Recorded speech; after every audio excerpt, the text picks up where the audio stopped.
नमस्कार दोस्तों, स्वागत है आपका अपने चैनल विधि जुडिशियल एकेडमी में है। और ये जो सीरीज शुरू होने वाली है, ये बहुत इंपॉर्टेंट लेक्चर्स आने वाले हैं। देखिए, आपके लिए एक टॉपिक है कल्पल होमिसाइड का। सेम टॉपिक आपको बीएनएस में पढ़ना है। आप पढ़ चुके होंगे, इससे पहले एक लेक्चर मैं ऑलरेडी रिकॉर्ड करके आपको दे चुका हूँ। और यही लेक्चर हमारा था आईपीसी में सेक्शन 299 में। कुछ टॉपिक्स ऐसे हैं जैसे कि कल्पल होमिसाइड, इसमें कोई चेंज नहीं हुआ है ना। बीएनएस और आईपीसी में सिर्फ इतना अंतर है कि वहाँ पर सेक्शन 299 था, अब यहाँ पर सेक्शन 100 है। जब मैंने इस टॉपिक को एज ए आईपीसी पढ़ाया था, जहाँ पर बार बार मैं सेक्शन 299 आईपीसी ही बोलूँगा, उस समय मैंने इस लेक्चर को बहुत डिटेल में पढ़ाया हुआ है, मैक्सिमम एक्सप्लेन किया हुआ है इसको। And you should watch all these parts. Section 299 पर ही मैंने 10 पार्ट्स बनाए हैं और हर पार्ट लगभग आधे घंटे का वीडियो तो होगा ही होगा। तो आप समझिए, बहुत डिटेल में है, बहुत अच्छे तरीके से एक्सप्लेन किया हुआ है, विद ऑल केस लॉज किया हुआ है, विद ऑल डायमेंशंस किया हुआ है। आपको सिर्फ और सिर्फ इस टॉपिक को समझना है, सारे पार्ट्स को देखना है, और बाद में जहाँ पर सेक्शन 299 आईपीसी आएगा, आपको अपने माइंड में उसको बस इतना ही रीड करना है जैसे कि वो सेक्शन 100 बीएनएस है, और कुछ भी नहीं करना है। इसको अगर आपने किया, अच्छे तरीके से किया, तो आपकी बहुत हेल्प मिलेगी आपके जुडिश के एग्ज़ाम के लिए, आपके एपीओ के एग्ज़ाम के लिए, दिल्ली एपीपी हो या कोई भी एग्ज़ाम हो जहाँ पर आपको आईपीसी या आपका बीएनएस आना है। You can not ignore these lectures.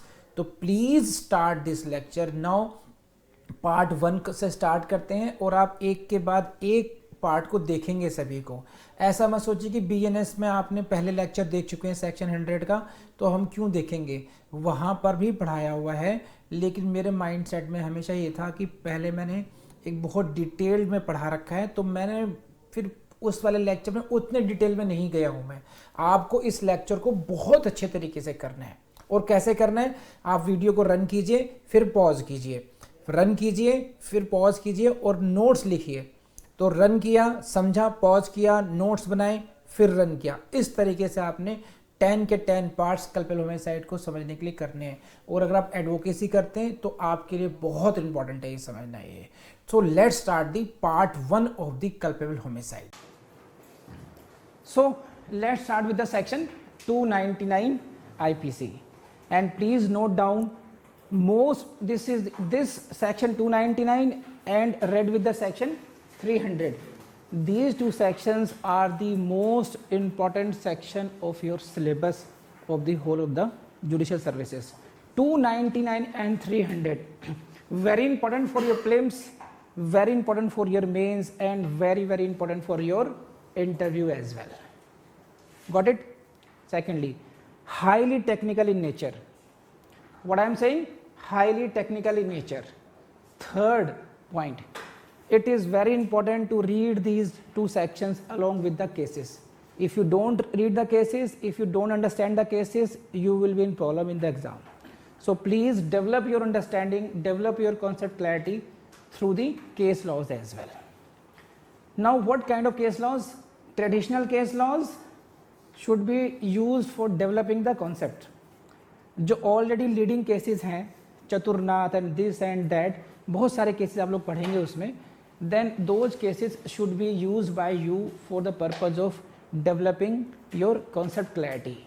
But after you finish this chapter, है ना, and whenever you are going to appear in the mains, I am giving you a trick for the latest case laws, because latest case laws में there is nothing to develop anything as such law. You just go for Google latest case law on 299. You can pick 1 or 2 case laws in which year you are going to appear in your exam. Suppose even if you are going to appear this year, तो अभी तक का जो 2018 का 2019 का जो case law है, that you can use it. कैसे use करेंगे? Whenever you write a answer in the mains, suppose over 299, so you will write the answers on the basis of traditional case laws, and last में similarly has been held in the latest case laws, this. You just need to incorporate 1 or 2 case law exam, just to let the examiner know that you are very updated also.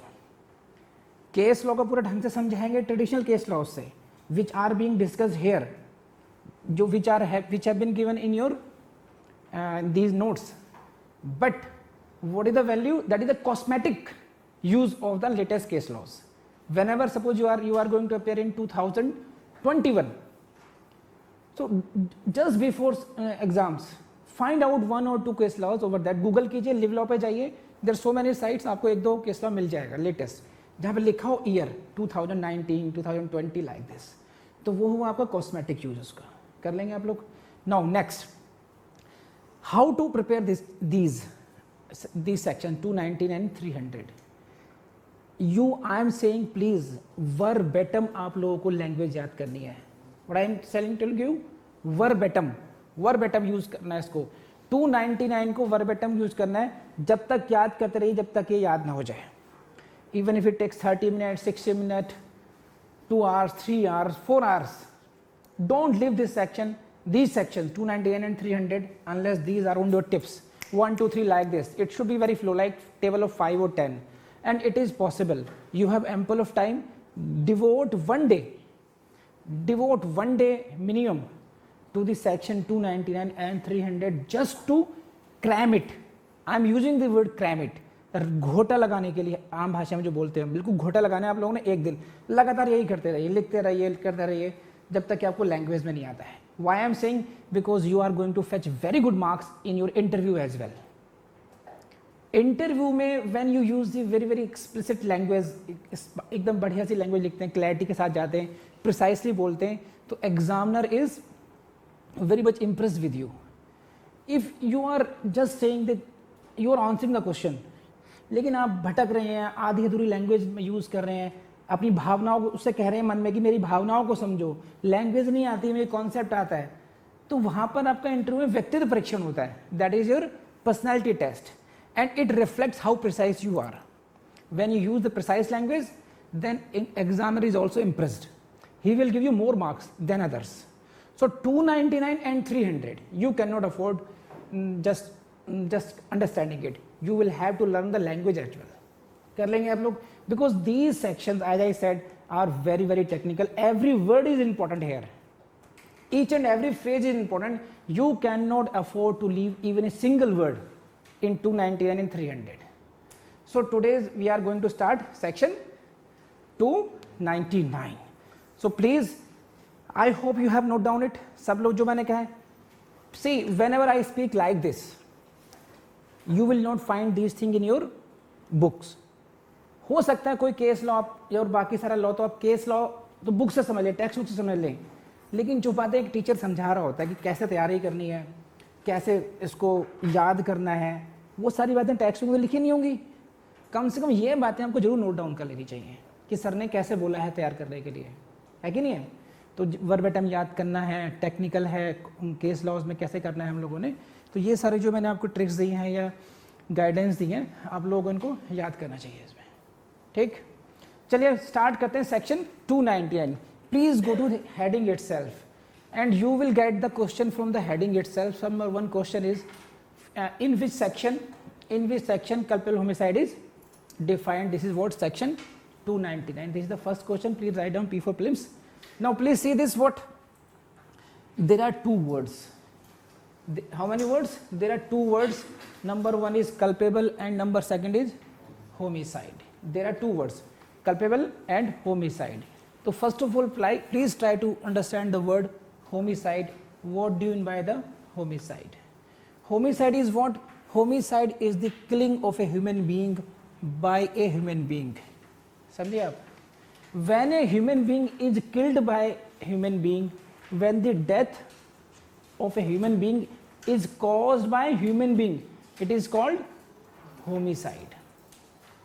It is not the sometime कि जैसे suppose कीजिए someone is killed in earthquake, someone may be killed in floods, there is a act of God or a natural reasons, so that will not the case of homicide. Homicide means what? When the person is killed by the human being, एक व्यक्ति दूसरे व्यक्ति की हत्या करता है, death करता है, मृत्यु करता है. मैं यहाँ पे हत्या वर्ड यूज नहीं कर रहा हूँ, I am using the word death. I am not using word murder, I am using word what, death. And आपको भी शब्दों के चयन में ऐसा ही ध्यान रखना पड़ेगा. डेथ कहना, मर्डर करना, ये अलग अलग शब्द हैं. यू आर कॉजिंग डेथ, आप किसी की मृत्यु कारित कर रहे हैं. You are committing murder of someone, आप किसी की हत्या कर रहे हैं. इन दोनों में जमीन आसमान का अंतर. There is huge difference between the causing death and causing murder. तो please use the words properly according. तो when one person, one human being is causing death of other, जब एक व्यक्ति दूसरे व्यक्ति की मृत्यु कारित करता है, हम उसको बोलते हैं homicide. Homicide means what? killing of human being by a human being. Got it? Now again, this homicide may be lawful and this may be unlawful. Got it? Now what is lawful homicide? Lawful homicide means what? Which is not punishable by law. Homicides which are not punishable by law are known as lawful homicides. This is a homicide. Homicide means someone is being killed by someone. A human is being killed by the human being, but still this is not punishable by law. When there is no punishment, why it is not punishable?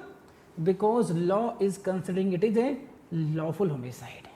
In the eye of law, it is not punishable, therefore we are saying it is a lawful homicide. क्योंकि law की नज़र में इसको दंडनीय नहीं माना जा रहा, उसका दंड नहीं दिया जा रहा, तो भले ही किसी व्यक्ति ने मृत्यु कारित कर दी है, हत्या नहीं करा मैं, मृत्यु कारित कर दी है, उसके बावजूद भी उस होमिसाइड को हम बोलेंगे लॉफुल होमिसाइड. अगर ये बात समझ में आ गई तो प्लीज रेज हैंड. सो ऐसे केसेस आपको मिलेंगे जनरल एक्सेप्शंस सेक्शन 76 टू 106 में. The general exceptions 76 to 106 generally contain the cases of lawful homicide. समझे आप? Those who have read 76 to 106, they must have understood it now कि वहाँ पर in every section your liability is exempted. Although someone is causing death of other, whether it is by virtue of mistake of fact or by virtue of accident, necessity, act of child below 7 years, by the person of unsoundness of mind, intoxicated against the will, है कि नहीं है, with the consent, under compulsion, whatever it may be. Are you getting this point? Under compulsion तो नहीं आता खैर, लेकिन though या in the exercise of right of private defence under section 100. तो in those cases even though one person is killed by the other, एक व्यक्ति दूसरे व्यक्ति की मृत्यु भी कर रहा है, उसके बावजूद भी he is not being punished, उसको पनिश नहीं किया जा रहा. So therefore we said them this is a case of lawful homicides. I hope now within this lawful homicide you should divide it into two cases, into two branches. Number one is excusable homicides, जहाँ पर excuse किया जा रहा है आपको. These are the cases where actus reus is present but mens rea is absent. Excusable homicides. Excusable homicide means where someone is killing other. There is actus reus. Actus reus is present, but mens rea is absent. How? You take the example of section 84 IPC. Section 84 की बात करते हैं हम लोग. If someone because of the unsoundness of mind is not able to understand the nature of the act or what he is doing wrong or contrary to law at the time of committing the act, his act is not considered as an offense. Nothing is an offense which is done by a person who because of the unsoundness of mind is unable to understand the nature of the act or that what he is doing is wrong or contrary to law. यही है section 84. तो section 84 में एक व्यक्ति किसी की death भी कर रहा है, बट जिससे वो एक्ट कर रहा है, जिससे डेथ हो रही है, he is not able to understand the nature. There is absence of mens rea. Mens rea नहीं है वहाँ पर, तो mens rea नहीं है तो he is excused from the liability. क्योंकि mens rea नहीं है इसलिए he is excused.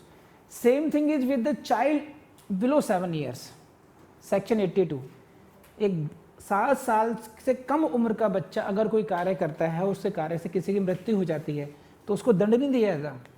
Y? Because he is excuse, because he is considered to be doli incapax. ये माना जाता है कि वो अपराध करने में असमर्थ है. He is doli incapax, he lacks mens rea. तो again you can see the questions of prelims from this line as well. Excusable कर लेंगे आप लोग, नहीं कर लेंगे? Now this. तो 76 section 76 to 95 generally deal with such situations. Now come to the next. This is what? Justifiable homicide. What? Justifiable homicide. What is this? कि here even though the act is criminal and the act committed is not excused but is justified. The word is what? And see, I have seen the question in prelims. Excusable, justifiable का concept क्या है? समझ लीजिए अच्छी तरीके से. You will see the questions here. यहाँ पे क्या है कि your act is not excused but justified as in case of section 96 to 106. The act though criminal is not punishable. आपने जो काम करा that is criminal in nature. जैसे in the exercise of right of private defense. In the exercise of right of private defense, you know I am going to kill him. You are shooting upon someone intentionally to kill him.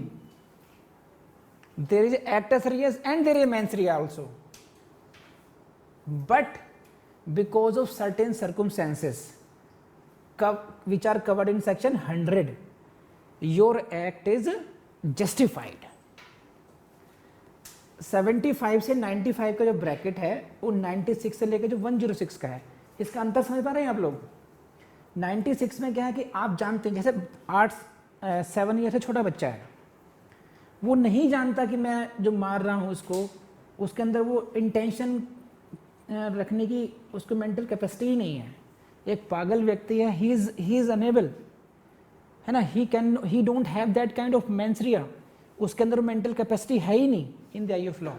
लेकिन अगर मैं किसी को मार रहा हूँ, है ना, तो मेरे अंदर वो मेंटल कैपेसिटी है. फिर मुझे क्यों जस्टिफाई? मैं जस्टिफाई कर रहा हूँ अपने आप को. जस्टिफाई क्यों कर रहा हूँ? Because I am acting in the exercise of self defence. मैं इसको सेल्फ डिफेंस में लेके चल रहा हूँ कि because he was going to kill me, I killed him. I had no other option. Section 106 मुझ पे चार्ज ये है, why you called a innocent person.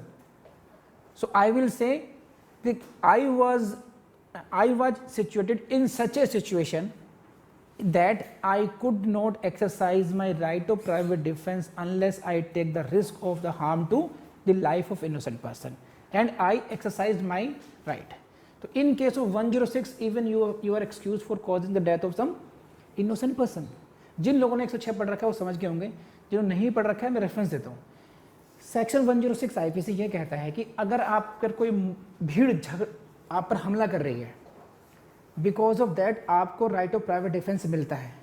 भीड़ कर रही है या कोई भी व्यक्ति करता है जिससे आपकी जान को खतरा है, और आप अपना राइट ऑफ प्राइवेट डिफेंस लेना चाहते हैं. राइट ऑफ प्राइवेट डिफेंस आप तब तक नहीं ले सकते कि अगर आप गोली चलाएंगे तो किसी न किसी की हत्या हो सकती है. तो 106 कहता है कि नहीं, you exercise you right of private defence. समझ रहे हैं बात? तो वो जस्टिफाइड है. तो डिफरेंस समझ में आया जस्टिफिएबल का और एक्सक्यूज का? प्लीज रेज हैंड अगर ये समझ में आ गया हो तो. आपको नहीं आया? देखिए, एक तो ये है कि आप अपने घर में आपने चोरी करी, है ना, आपने अपने घर में चोरी करी, और जब चोरी का नंबर आता है किसने चोरी करी, तो पता चला कि एक ऐसे बच्चे ने की थी जो छोटा सा बच्चा है अभी. तो आप क्या करेंगे? अरे बेचारा ये चोरी की नियत ही नहीं रखता था अभी. है समझ में आ गई बात? तो ये तो हुआ एक्सक्यूज कर दिया गया उसको, क्योंकि आप ये मान रहे हैं कि उसका माइंड गिल्टी नहीं था, वो मासूम था वो. सही है? ये तो हुआ एक्सक्यूजेबल. एक हुआ होम जस्टिफिएबल.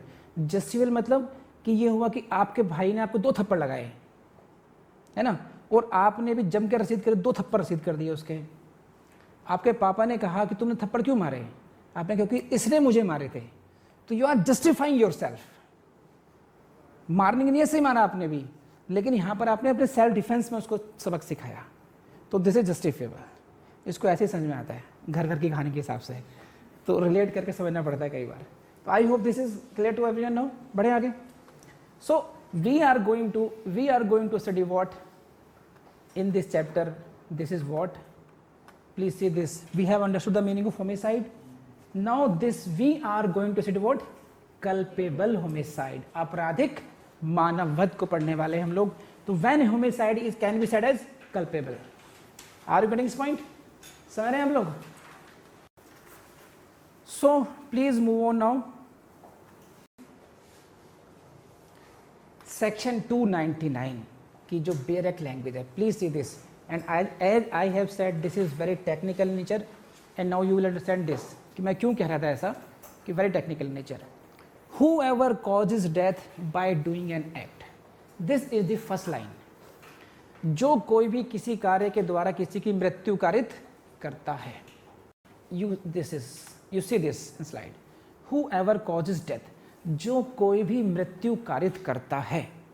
यही लाइन को समझना है आप लोगों ने। पहले किसको हाईलाइट किया मैंने, डेथ। तो please highlight in your बेरेट also, this is by, इसी को समझते हैं पहले। हूएवर कॉजेज डेथ, जो कोई मृत्यु कारित करता है। इसे आगे नहीं समझना हम लोगों ने, अभी सिर्फ ये समझना है हूएवर कॉजेज डेथ। इसको समझिए क्या है। नो डेथ का मतलब क्या है, आप लोगों को बात हुई थी, सेक्शन 46 पढ़ाया गया था आपको, causing of death of human being. Section 46 में डेथ की डेफिनेशन आई थी एंड नाउ आई फील कि यू विल अप्रिशिएट इट कि डेफिनेशन पढ़ने का क्या मतलब था। डेफिनेशंस हमें इन सेक्शंस को समझने में हेल्प करती हैं। नाउ डेथ का मतलब क्या है, according to section 46 death means death of a human being, man और वुमेन। यहाँ पर मृत्यु से मतलब है किसी मानव की मृत्यु, चाहे वो व्यक्ति पुरुष हो या व्यक्ति वो स्त्री हो, मेल हो या वो फीमेल हो। वो section 46 IPC death means for death of a human being. कर लेंगे आप लोग। नाउ इसको साथ में पढ़िए। ह्यूमन का मतलब क्या हो, मैन और वुमेन हो गया। एंड अगेन मैन और वुमेन कहाँ डिफाइन है, सेक्शन 10 में चला जाइए। Section 10 defines man and women. दो किस तरीके से कनेक्ट करते हैं आप लोग। और सच मानिए अगर आप लोगों ने ढंग से मेंस में लिख डाला ऐसे करके ना, एग्जामिनर यूं आएगा कि भाई साहब आ जाओ अंदर, बस वो बैठे हैं तैयार अच्छे कैंडिडेट्स को लेने के लिए।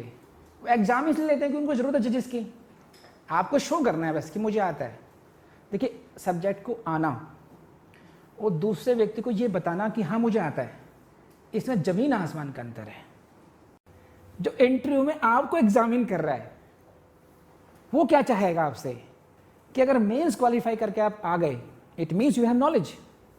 Now how do you present yourself, that matters. और वो एक दिन में नहीं आएगा। तो मैं डेली आपको टिप्स देता रहता हूँ, ऐसा थोड़ा थोड़ा करेंगे तो आ जाएगा। बस चीज़ों को कनेक्ट करके पढ़िए, अंडरस्टैंड करके पढ़िए कि अगर डेथ आ गया तो डेथ का मतलब क्या है, कोई आम मतलब नहीं है। लीगल लैंग्वेज में कहाँ कहाँ से इसको हम कनेक्ट कर सकते हैं। ठीक है, death means death of a human being as per section 46। Human being is man और women who are defined under section 10। उसका मतलब क्या है, it says that man denotes a male human being of any age, also woman denotes a female human being of any age. It means what, कि अगर हम किसी भी as के व्यक्ति की कर रहे हैं तो इसका मतलब ये हुआ the causing of death of a child just born, जो व्यक्ति अभी पैदा ही हुआ है बच्चा अभी, उसकी डेथ करना भी उतना ही सीरियस अपराध है जैसा कि फुली ग्रोन ह्यूमन बीइंग का। एक दिन का बच्चा, एक घंटे का, 15 मिनट का जन्मा बच्चा, 1 मिनट का जन्मा बच्चा, उसकी डेथ करना वही इफेक्ट रहता है जो 100 ईयर्स के वृद्ध आदमी का। आप ये नहीं कह सकते तो मरने ही वाला था, ओवर टाइम चल रहा था इसका, है ना, हम ये नहीं कह सकते। तो this is 1 second to 100 years, effect is same. This is causing the death of a child just born and a fully grown because of this. हमने क्या वर्ड पिक किया अभी, डेथ। तो हाँ, इसीलिए मैंने कहा ये दिस इज वेरी टेक्निकल। आपको डेथ में ही सेक्शन 46 सेक्शन 10 आ चुका अभी तक है, समझ गए आप लोग। ना यहीं पर एक और नेक्स्ट टेक्निकल पॉइंट है और वो है ये,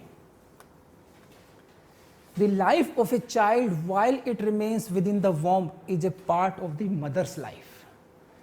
जब तक कोई बच्चा माता के गर्भ में है, वो ये माना जाएगा कि वो माता के ही जीवन का भाग है. Is a part of mother's life. Child in mother's womb is the part of that life. उस माता का ही जीवन का पार्ट है वो. उसकी कोई अलग से not a separate and distinct existence. उसकी अभी क्रिमिनल लॉ के पॉइंट ऑफ व्यू से अभी अपना कोई अस्तित्व नहीं है, अलग भिन्न अस्तित्व नहीं है, माता से अलग भिन्न नहीं है वो. समझ रहे हैं मैं तब? तो this is therefore it does not include the death of an unborn child. Death, the word death in use in section 299 में जो शब्द का प्रयोग करा गया मृत्यु, डेथ, उसके अंतर्गत किसी अजन्मे बच्चे की मृत्यु नहीं आती है. The death, the word death used in section 299 does not include the death of a unborn child. An unborn child. समझे आप? नहीं समझे? हाँ है ना? So I hope, please raise hand अगर यहाँ तक समझ में आया तो, so that I can move freely. बढ़े आगे को. Very good. Now such as a child in the mother's womb, this is what? Not. Now है क्या? But as soon as any part of the child has been brought forth from the womb, लेकिन जैसे ही गर्भ से उसका any part of the child, see this is very important, even a finger,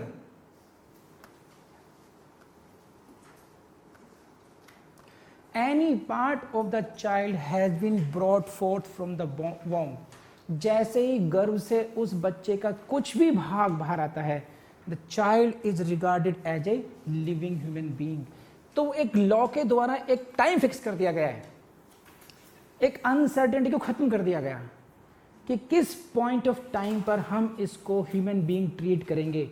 even if any part means even if a single finger comes out of the womb. गर्भ से अगर उसका एक बच्चे का एक अंग भी बाहर आता है, उंगली भी बाहर आ जाती है, तो उस समय हम मान लेंगे now this is a human being. Now it is separate entity. अब जो माता के साथ उसका जीवन जुड़ा हुआ, तो उससे वो अब अलग हो चुका है. समझे?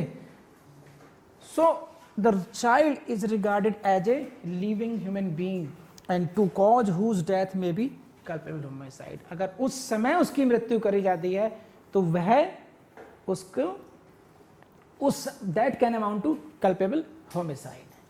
Now please see this. Now you should read this in explanation 3 as well. So please, this is the beauty of reading section 299 की हमने पहली लाइन पढ़ी है अभी, and now we are jumping to explanation 3rd.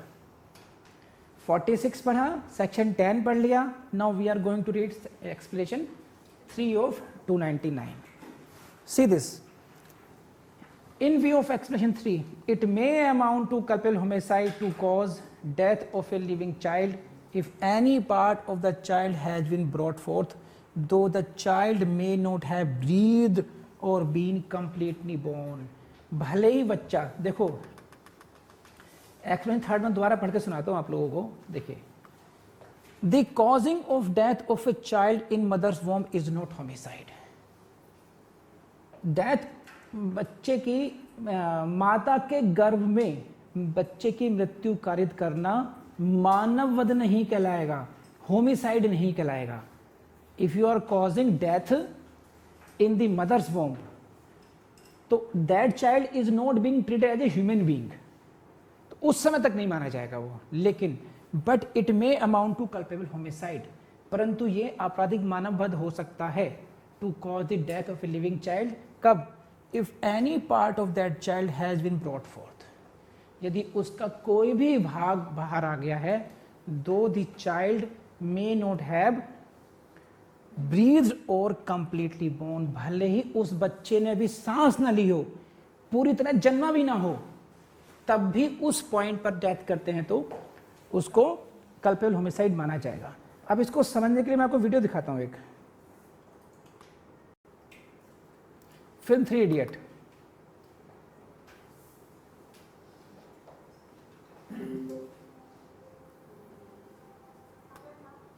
See, this is child in mother's womb. right now if you cause death of this child who is still in mother's womb, this will not be the case of culpable homicide. Why? Because this child is not being considered as the human being. सही है? तो this is the first line of explanation 3. जो पहली line की situation ये हो गई.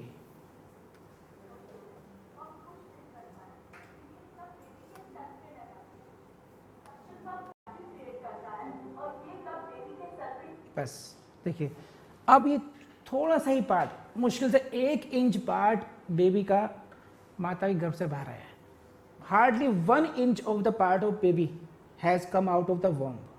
Now, if you cause death at this point of time, it will amount to culpable homicide. This is explanation 3.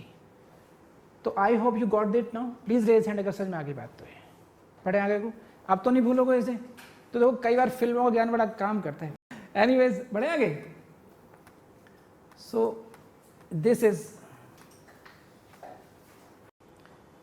Question सिर्फ ये है, फोकस ये करना है. Thus complete birth is not a requisite. Complete पूरी तरह से जन्म लेना जरूरत नहीं है इसमें. कर लेंगे आप. नो, एक क्वेश्चन प्रीलिम्स का है, the English law on this point is different. जो इंग्लिश विधि है that is different on this point. Under English law the child should have completely merged. In case of English law यहाँ पे कह रहे हैं कि even a part, but in case of English law he must have completely, पूरा का पूरा बच्चा जब तक बाहर नहीं आ जाता, the law doesn't consider that him a human being. Okay, where in 299 what? It is sufficient if any part. तो वहां पर क्या है, कंप्लीटली बर्थ है, और यहां पर है एनी पार्ट. कर लेंगे आप. सो दोस्तों, आप लोगों ने लेक्चर देख लिया होगा अच्छे तरीके से. You should move to now part 2 of the culpable homicide. And मुझे पूरी उम्मीद है ये लेक्चर आपको बहुत पसंद आया होगा, और अगर पसंद आया है तो प्लीज़ कमेंट बॉक्स में ज़रूर लिखिएगा इसके बारे में. और अगर हो सकता हो तो हमारे गूगल रिव्यूज़ में जा कर के, विदिशल एकेडमी की जो वेबसाइट है वहाँ पर जा कर के आप गूगल रिव्यूज़ में भी अपने कमेंट देंगे तो हमें बहुत अच्छा लगेगा. Thank you very much. Now let's meet in the next lecture.